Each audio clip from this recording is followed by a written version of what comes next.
kababayan, andito na po ang ating dots.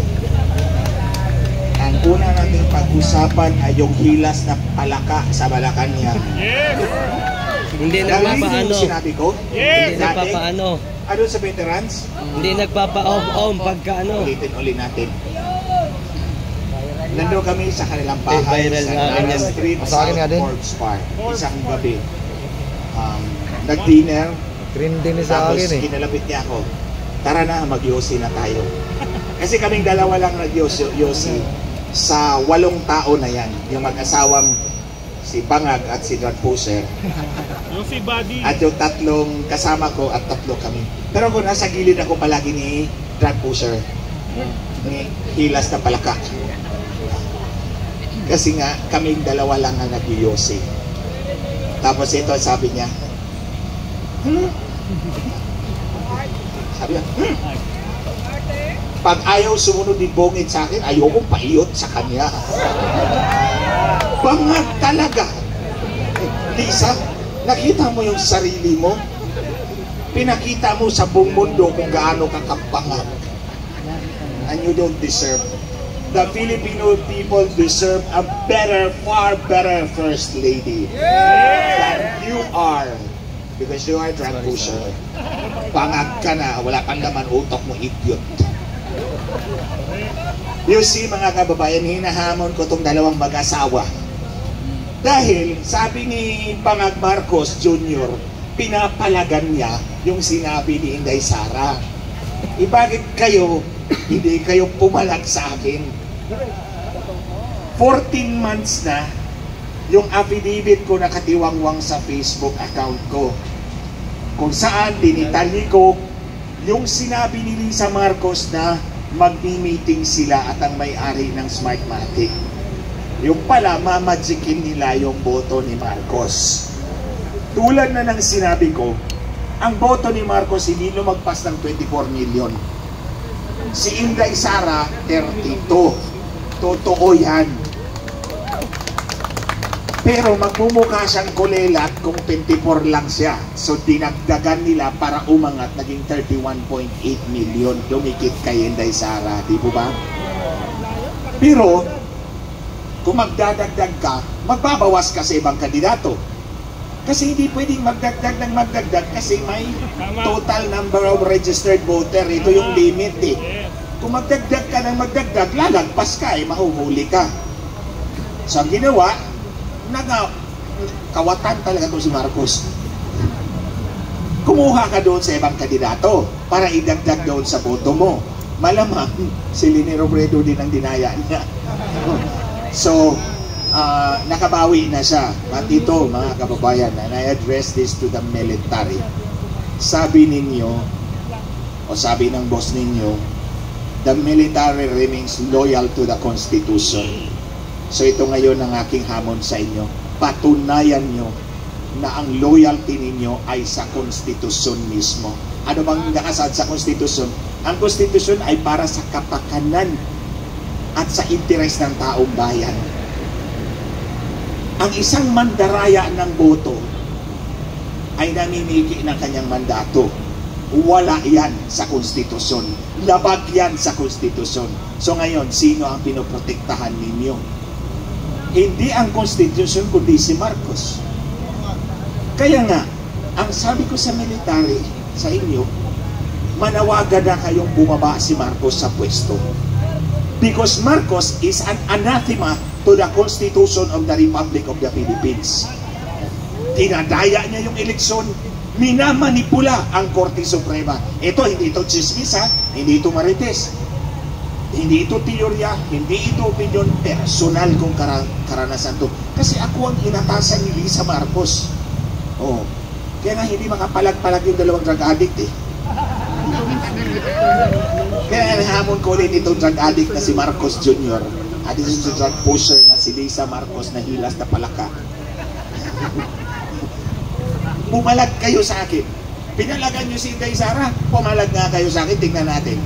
Harapin nyo ako. O sige, magharapan niya tayo, Marcos Jr., Lisa Marcos at ako sa harap ng taong bayan. Sige nga, hamon ko yan sa inyo ngayon. Hinahamon ko yung impostor na presidente kuno ng Pilipinas. At yung asawa niyang drug pusher. Sige, magharapan tayo sa harap ng taong bayan at pag-usapan natin yung pagmanipula sa Korte Suprema na ang cohort mo ay si executive slave. Ang tawag ko sa kanya, executive slave. Yun yung kanyang conspirator sa pagmanipula sa Korte Suprema. Sige. Tingnan natin. Itong ginagawa nila kay Inday Sara is plain and simple oppression. Hindi, kung kaya nilang gawin yan kay Inday Sara, kaya nilang gawin yan sa inyong lahat. Sa ating lahat. Pwera lang ako kasi lumalaban talaga ako. Hindi ako magpapatalo sa dalawang drug addict. I'm better than that. Dalawang drug addict nandito lang sa aking harapan. Pinakumpok ko na yung dalawang ulo nila para magising sila sa katotohanan. Pero more than that, mga kababayan, Marcos has no right to office. Hindi pwede na yung mandaraya ay magpatuloy sa kapangyarihan. Kasi hindi lang ikaw o ako ang dinaya ko, ni lahat tayo. At mantakin nyo, yung mandaraya ang nag-a-appoint ng Chief PNP, ng Chief of Staff ng AFP. At yun ang ginagamit niya na para bang private army para supilin ang taong bayan, para apihin ang lehitimong halal na Vice President of the Philippines, tayong lahat. Mataas ang presyo ng bilhin. Ano ba ginawa ni Marcos? Sinalan tayo ng bagyo. Ano bang sabi niya? Ano gagawin natin? Mapangag talaga. Kaya ito yung mensahe ko sa inyo, mga kababayan. Ito, baka sana dumami pa tayo. We cannot afford to be fence-sitters. We have to come out, punuin natin yung kalsada, lumaban tayo para sa kinabukasan ng ating mga anak at mga apo. Ito mga batang to, they cannot speak for themselves today. It's for you and for me to stand up and fight. Because when we win the future for everybody. I-reserve ko na lang yung iba kong sasabihin bukas uli. Kasi araw-araw ako nandito. Araw-araw na ako nandito. Basta I will be here, I will be with you. We will fight together, we will win together by God's grace and power. Muli, hinahamon ko si National Drug Addict, Bongbong Bangag Marcos, at si First Drug Pusher Lisa Marcos, Hilas Palaka Marcos. Hilas is ano ba yun sa Bisaya? Bisaya is Hilas. Walang hiya. Sa Tagalog is? Walang hiya. Walang hiya. Walang hiya. Walang hiya. Hilas, Lisa, parang baliktad lang, di ba? Si Lisa, Hilas Palaka Marcos. Sa Bisaya, orang halo. Hinahamon ko kayong dalawa dito. Sagutin natin yung mga isyo na ayaw niyong palagar. By the way, hindi nga pumalag din sa kay tong dalawa kay Kati Binag, di ba? Dakdak si Kati Binag na drug addict tong dalawa. Yung isa drug pusher talaga. Walang sagot. Hindi pumalag. Sa isyo ng halalan, hindi rin pumalag sa akin. Pero kay Inday Sara, pinapalagan nila. Kasi nga, si Inday Sara remains the biggest stumbling block sa kanilang hangarin na makontrol yung buong Pilipinas ng ilang taon. Imagine ka, si Bangag Marcos Jr. pagkatapos si Idiot Romualdez. Tandaan nyo, hindi ko natawagin niya, idiot talaga yan Pasensya na ha, pero prangka ako magsalita. Kaya ko sinabing idiot, ito lahat sila, itong tatlo, si Bangag, si Hilas na Palaka, at si Idiot, nakatrabaho ko to sila lahat Ito mag-asawang Marcos, 6 na taon. Si Idiot Romualdez, 3 taon. Pareho kaming congressman at that time. Kaya nga sinasabi kong idiot kasi wala talaga laman utak Pag naglalakad yan sa kongreso, parang palaka ang pato. So kaya idiot, the idiotic duck. So anyway,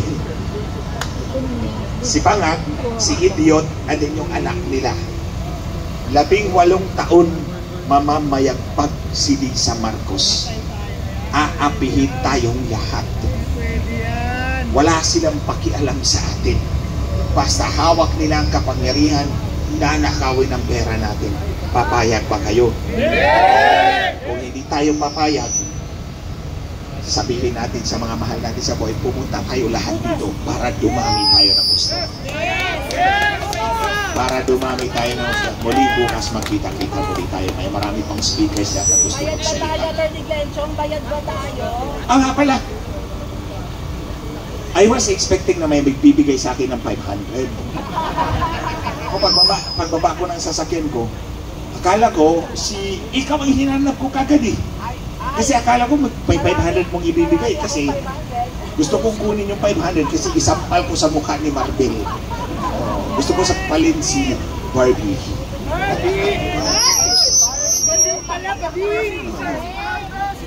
Anyway,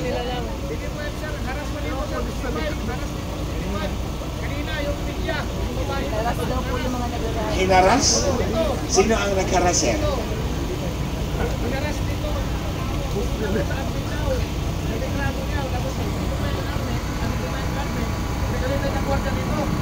Ayaw sa TV5. Anong karapatan meron siya?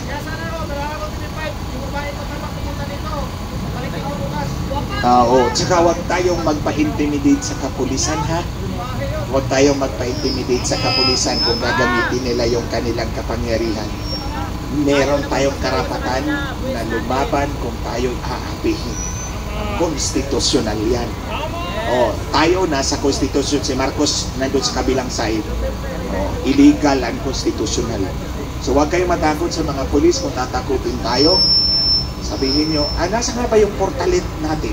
Wala, sir. Hindi nila pinahintulutan, di ba? Ito yung simbahan, di ba?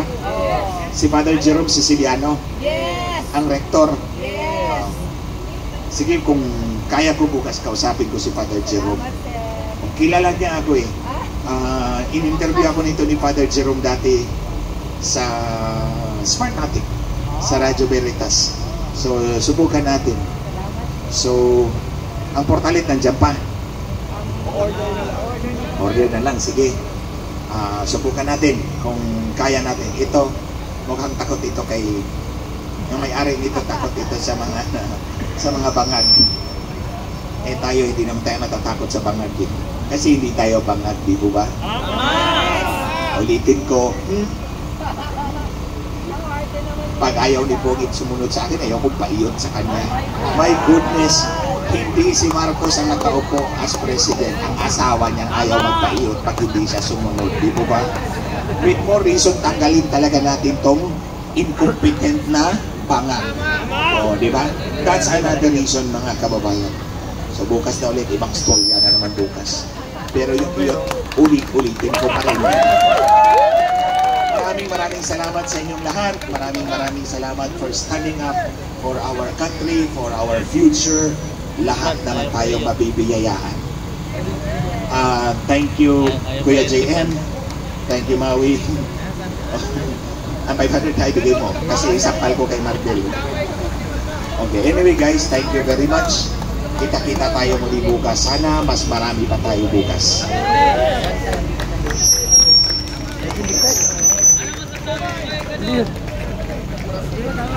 Duterte! Duterte! Duterte! Duterte! Duterte! Duterte! Okay, mabuhay ako!